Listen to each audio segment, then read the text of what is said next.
Assalamualaikum warahmatullahi wabarakatuh. Waalaikumsalam warahmatullahi wabarakatuh.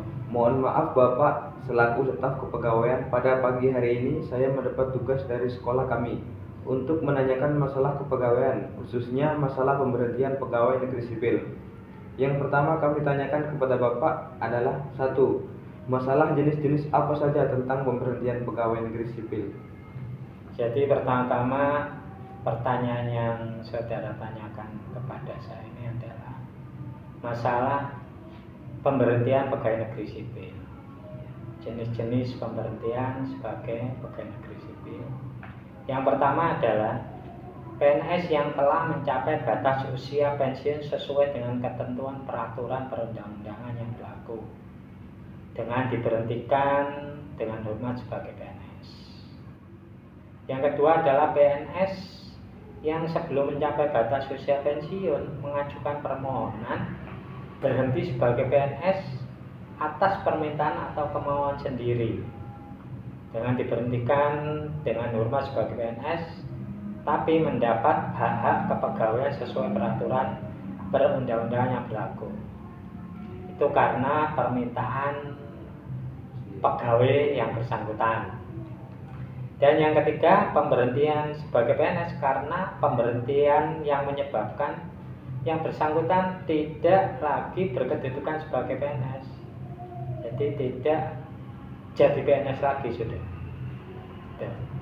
Jadi jenis-jenisnya adalah yang pertama, seorang PNS dapat diberhentikan sebagai PNS karena alasan sebagai berikut. 1. Pemberhentian atas permintaan sendiri. Di atas kemauan sendiri. Yang kedua, pemberhentian karena mencapai batas usia pensiun. Kalau eselon 3 ke bawah usia pensiun 58 tahun. Tapi kalau eselon kedua itu 60 tahun. Jadi itu batas usianya seorang PNS yang mau mengajukan pensiun. Dan yang ketiga, pemberhentian karena adanya penyederhanaan perampingan organisasi. Jadi karena ada pengurangan atau penyederhanaan di kantor tersebut. Yang keempat, pemberhentian karena pelanggaran tindak pidana atau penyelewengan. Itu penyelewengan atau tindak pidana baik di dalam kantor atau di luar kantor. Kemungkinan tindak pidana yang sangat berat. Yang kelima, pemberhentian karena tidak cakap jasmani dan rohani. Mungkin cacat fisik, tidak bisa melanjutkan lagi gitu. Dan yang keenam, pemberhentian karena meninggalkan tugas. Karena meninggalkan tugas itu kemungkinan ya tidak bisa melaksanakan lagi tugas. Yang ketujuh, pemberhentian karena meninggal dunia. Itu sudah jelas sebagai PNS yang meninggal dunia pasti tidak akan jadi lagi seorang PNS. Yang kedelapan, pemberhentian karena hal-hal lain. Jadi mungkin pegawai negeri itu pindah ke luar negeri atau tidak bisa melanjutkan lagi gitu. Yang kesembilan, pemberhentian karena pelanggaran disiplin. Pelanggaran disiplin contohnya mungkin di kantor pelanggaran yang disiplin sangat berat sekali, akhirnya dapat tindakan dari pimpinan. Yang kesepuluh, pemberhentian karena menjadi anggota parpol, pengurus parpol. Jadi seorang pegawai negeri itu tidak dibolehkan untuk menjadi salah satu anggota parpol atau pengurus parpol. Jadi tidak diperbolehkan dalam aturan kepegawaian. Dan pemberhentian dari jabatan, pemberhentian yang menyebabkan yang bersangkutan tidak lagi pada satu organisasi. Tidak lagi ada di kantor lagi, tetapi masih mempunyai kedudukan sebagai PNS. Itu pemberhentian dari jabatan. Dan yang ketiga, jenis-jenisnya adalah setiap pemberhentian dengan hormat sebagai PNS tidak harus diikuti pemberian pensiun sepanjang persyaratan lain yang tidak terpenuhi sepertinya usia, masa kerja, dan lain-lain. Dan itu setiap pemberhentian dengan hormat sebagai PNS karena tidak harus diikuti pemberian pensiun sepanjang. Itu pertanyaan yang nomor 1, masalah jenis-jenis pemberhentian seorang pegawai negeri sipil. Kemungkinan selanjutnya ada pertanyaan yang nomor 2, monggo. Yang kedua kami tanyakan Pak tentang dokumen-dokumen apa saja yang dibutuhkan untuk mengajukan pemberhentian pegawai negeri sipil. Jadi pertanyaan yang kedua adalah syarat pensiun, batas usia pensiun.